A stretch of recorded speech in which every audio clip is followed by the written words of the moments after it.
Chapter 3. Now the serpent was more crafty than any other wild animal that the Lord God had made. He said to the woman, "Did God say, 'You shall not eat from any tree in the garden'?" The woman said to the serpent, "We may eat of the fruit of the trees in the garden, but God said, 'You shall not eat of the fruit of the tree that is in the middle of the garden, nor shall you touch it, or you shall die.'" But the serpent said to the woman, "You will not die, for God knows that when you eat of it, your eyes will be opened, and you will be like God, knowing good and evil." So when the woman saw that the tree was good for food, and that it was a delight to the eyes, and that the tree was to be desired to make one wise, she took of its fruit and ate, and she also gave some to her husband, who was with her, and he ate. Then the eyes of both were opened, and they knew that they were naked, and they sewed fig leaves together and made loincloths for themselves.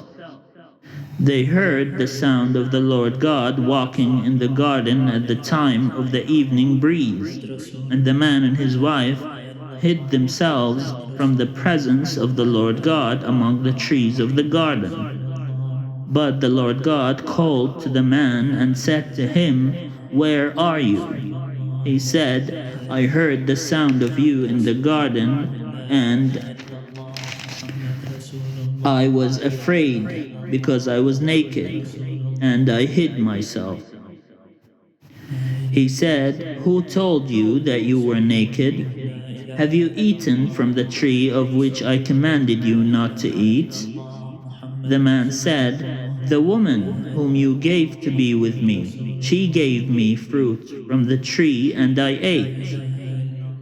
Then the Lord God said to the woman, "What is this that you have done?"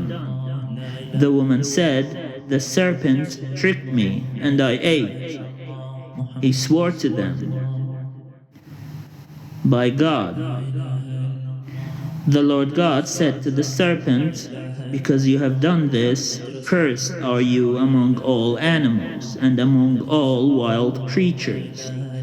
Upon your belly you shall go, and dust you shall eat all the days of your life. I will put enmity between you and the woman, and between your offspring and hers. He will strike your head, and you will strike his heel." To the woman he said, "I will greatly increase your pangs in childbearing. In pain you shall bring forth children. Yet your desire shall be for your husband, and he shall rule over you." And to the man he said, "Because you have listened to the voice of your wife, and have eaten of the tree about which I commanded you, you shall not eat of it. Cursed is the ground because of you. In toil you shall eat of it all the days of your life. Thorns and thistles it shall bring forth for you, and you shall eat the plants of the field. By the sweat of your face you shall eat bread, until you return to the ground. For out of it you were taken, you are dust, and to dust you shall return." The man named his wife Eve, because she was the mother of all living. And the Lord God made garments of skins for the man and for his wife, and clothed them. Then the Lord God said, "See, the man has become like one of us, knowing good and evil.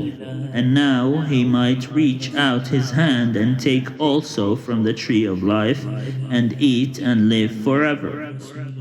Therefore the Lord God sent him forth from the Garden of Eden to till the ground from which he was taken. He drove out the man, and at the east of the Garden of Eden he placed the cherubim and the sword, flaming and turning to guard the way to the tree of life.